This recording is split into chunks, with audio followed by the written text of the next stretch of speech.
नमस्कार, मैं अदिति नागर और आप देखना शुरू कर चुके हैं पॉलिटिकल कॉरिडोर। जाकी रही भावना जैसी, प्रभु मूरत देखी तिन तैसी। यह चौपाई रामचरितमानस है, वही रामचरितमानस जिसे महाकवि तुलसीदास ने राम के चरित्र, उनके जीवन का वर्णन 7 कांड में किया है। लेकिन आजकल पॉलिटिकल पार्टियों ने, राजनीतिक नेताओं ने इस रामचरितमानस में 8वां कांड भी जोड़ दिया है और इस 8वें कांड को हम कहते हैं रामचरितमानस का 8वां और पॉलिटिकल कांड। और आज पॉलिटिकल कॉरिडोर में हम इसी पर एनालिसिस करेंगे कि ये रामचरितमानस का 8वां पॉलिटिकल कांड क्या है।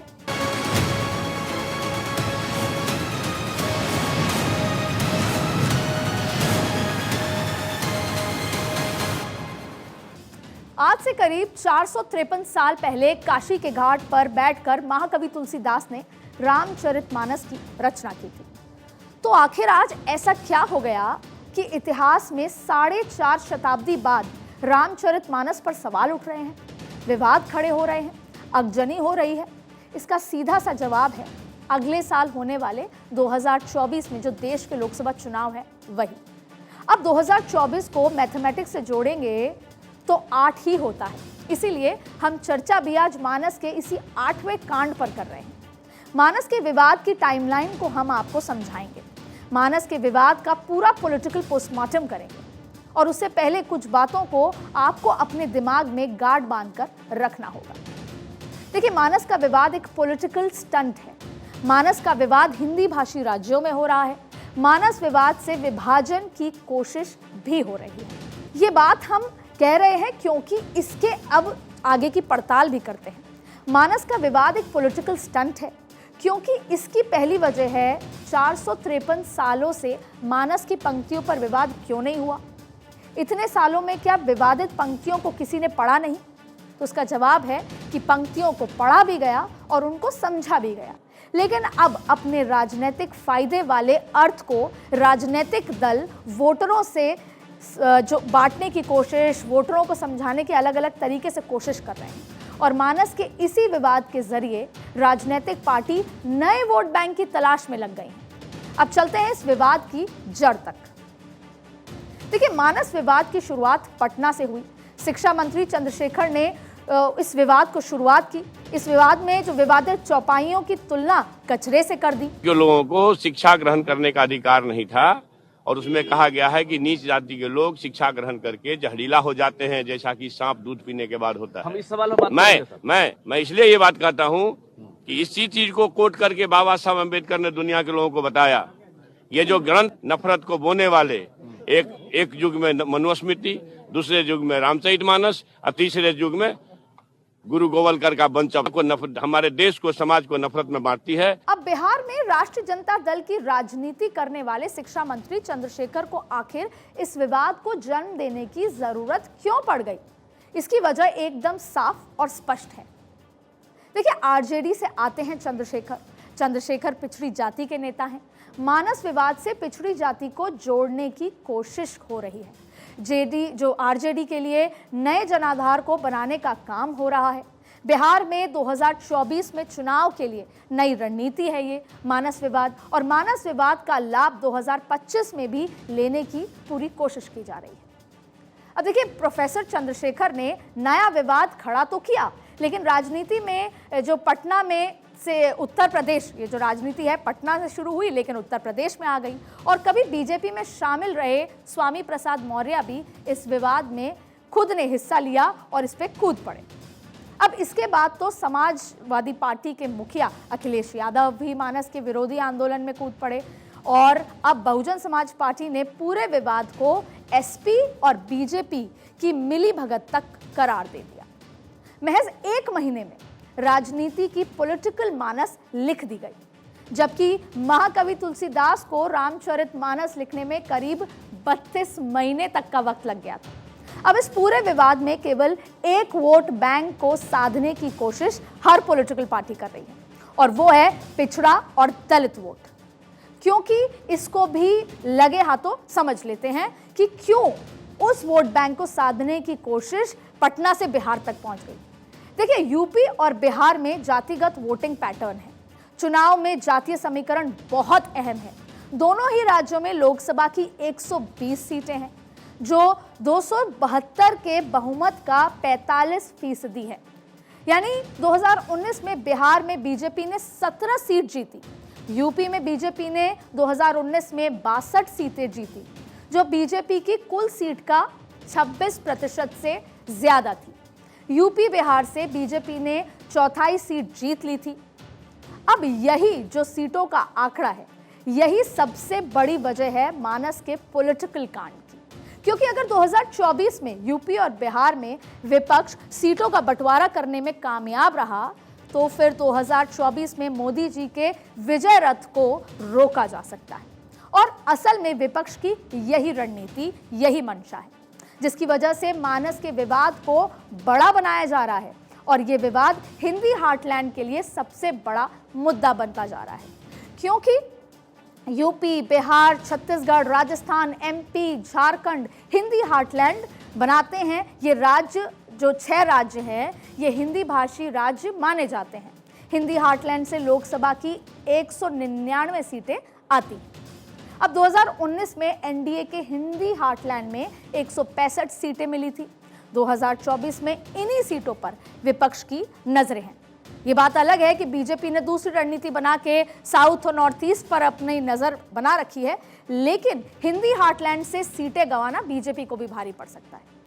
अब रामचरितमानस हिंदी हार्टलैंड में सबसे बड़ा आध्यात्मिक ग्रंथ माना जाता है, इसीलिए उसको पूजा जाता है, उसे फॉलो किया जाता है और इसीलिए इस विवाद के जरिए अब नई राजनीतिक प्लानिंग की कोशिश की जा रही है, जिसमें 2024 में पीएम मोदी के रथ को रोका जा सके, विपक्ष को एकजुट किया जा सके और सनातन के वोटों को जातियों में बांटा जा सके, जिससे कि वोट का बंटवारा हो और बीजेपी का विजय रथ धीरे अटक के आगे बढ़े।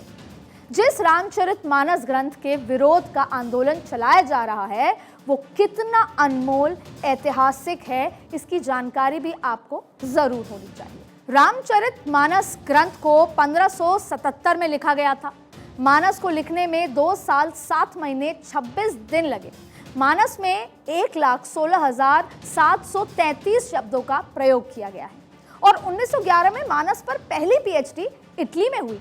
चौधरी चरण सिंह विश्वविद्यालय में तुलसी साहित्य पर 35 पीएचडी हुई। अमृतलाल नागर ने तुलसी पर मानस का हंस उपन्यास लिखा और 2796 भाषाओं में सबसे सर्वश्रेष्ठ ग्रंथ इसी को माना जाता है। अब मानस, जो रामचरितमानस, कई विश्वविद्यालय में मानस पर डिप्लोमा कोर्स चलते हैं। ये तो है वो जानकारी जो बताती है कि रामचरितमानस कितना प्रामाणिक ग्रंथ है।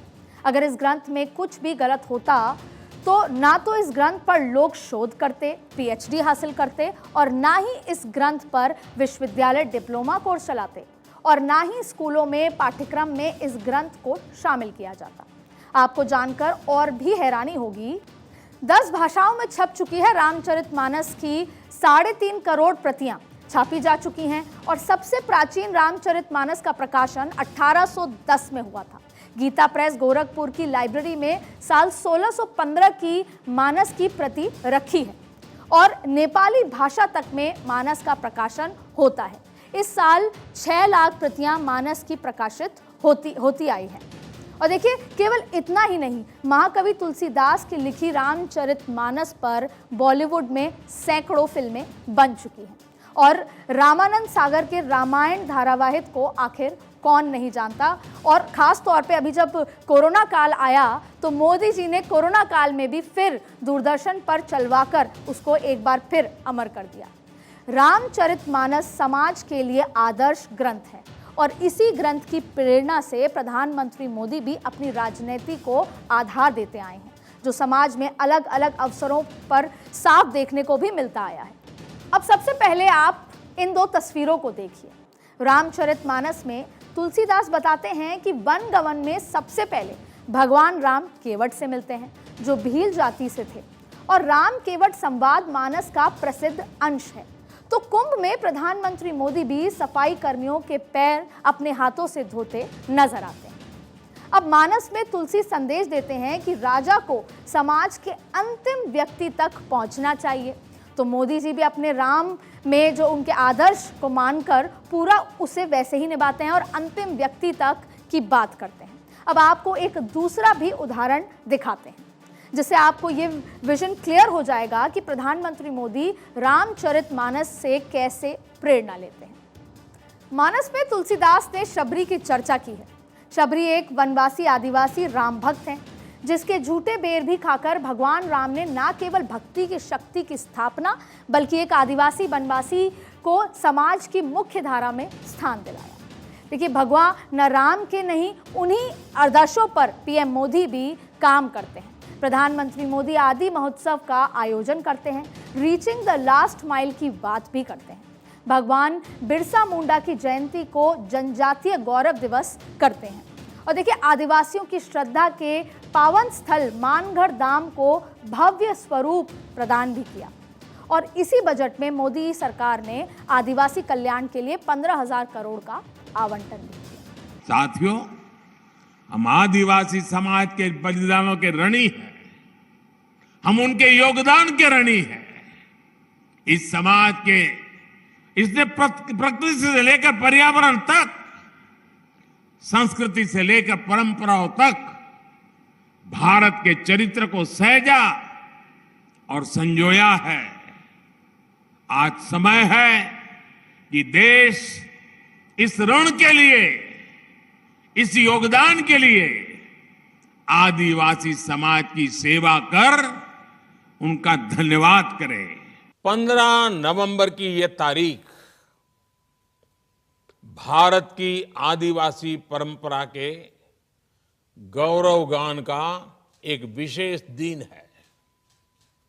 मैं इसे अपनी सरकार का सौभाग्य मानता हूं कि उसे 15 नवंबर को जनजातीय गौरव दिवस के रूप में घोषित करने का सौभाग्य मिला। चाहे अहिल्या का उद्धार करना हो या फिर मां के वचन के लिए वन जाना हो, मां सीता के अपमान का बदला लेना हो, उसके लिए भगवान राम ने विदेश जाकर रावण की लंका तक पर चढ़ाई कर दी और रावण का मूल नाश कर दिया। उसी मानस से प्रधानमंत्री मोदी भी प्रेरणा लेते हैं। मुद्रा लोन की बात हो या फिर महिलाओं को सबल करने के लिए जनधन खाते की बात हो या फिर बेटी बचाओ बेटी पढ़ाओ योजना हो, सुकन्या समृद्धि योजना हो, चाहे फिर 8 करोड़ शौचालय बनवाना हो या फिर उज्ज्वला योजना के तहत 9 करोड़ परिवारों को लाभ पहुंचाना हो, प्रधानमंत्री मोदी की प्रेरणा, सोच और विजन का आधार रामचरितमानस ही बनाता है। और तुलसीदास ने यह भी लिखा है कि कैसे लंका पर चढ़ाई से पहले रामेश्वरम में अपना आराध्य भगवान शिव के शिवलिंग की स्थापना की राम ने, और उसी की तरह प्रधानमंत्री मोदी भी केदारनाथ का कायाकल्प करते हैं। काशी विश्वनाथ कॉरिडोर से भगवान शंकर के दरबार को दिव्य बनाते हैं और महाकाल लोक का उद्घाटन कर नया इतिहास की स्थापना कर देते हैं। अयोध्या में भगवान राम की जन्मभूमि पर भगवान राम का भव्य मंदिर बने, उसकी संकल्पना भी प्रधानमंत्री मोदी के राज में ही संभव हो पाई और जनवरी 2024 में भगवान राम के मंदिर में रामलला के दर्शन भी सभी सनातनी कर सकेंगे। अब जिस ग्रंथ से प्रधानमंत्री मोदी भी प्रेरणा लेकर काम करते रहे हैं, देश में राम राज्य की स्थापना की बात करते आए हैं, जिस ग्रंथ से महात्मा गांधी का भी विश्वास था, उसी ग्रंथ पर ये अपमान करना, राजनीतिक विपक्ष वोट बैंक की राजनीति करना, ये कहाँ तक ठीक है। विपक्ष मानस के विवाद को भी मंडल बनाम कमंडल बनाने की राह पर निकल पड़ा है। मानस हर विवाद का समाधान है, विवाद की जड़ नहीं है। इसीलिए भले ही विपक्ष ने मानस विवाद आंदोलन को अपनी कमजोरी में 2024 के लिए हथियार बनाने का सोचा हो, लेकिन ये तो तय है कि सत्य प्रेम करुणा वाले इस ग्रंथ है, इस विवाद में मानस सदियों की तरह सुरक्षित और अक्षुण्ण रहेगा और सारे विवाद जलकर खाक हो जाएंगे। देखिए, मानस पर विवाद करने वाले अपनी मानसिकता का कचरा साफ करें, क्योंकि ग्रंथ के नाम पर राजनीति और वोट बैंक की दुकान चलाने वालों को 2024 की जनता करारा जवाब देगी। देखिए, आज हमने पॉलिटिकल कॉरिडोर में आपको मानस के पीछे का मानस समझाया जो राजनीतिक पार्टियों का है। इस विभाजन की राजनीति है, वोट बैंक की राजनीति है। लेकिन एक बात और आपको समझाना चाहते हैं कि भले ही कोई राजनीतिक दल या कोई राजनीतिक व्यक्ति कोई भी टिप्पणी करता है, हो सकता है वो आपके धर्म, समाज या समुदाय या जाति से आता हो, लेकिन हम आंख बंद करके उस पर विश्वास ना करें। हम अपने विवेक से उसको समझें। जब बात रामचरितमानस की होती है, और ये हमने जैसा आपको बताया 400 साल पहले लिखा गया था, तब का संदर्भ अलग था, तब का कॉन्टेक्स्ट अलग था। और ये सब इसलिए लिखा गया है क्योंकि हम एक आदर्श व्यक्ति जो भगवान राम हैं उनके जीवन को समझें और उसके पथ पर आगे चलें। 4 साल बाद का समय बदल गया है, कॉन्टेक्स्ट बदल गया है।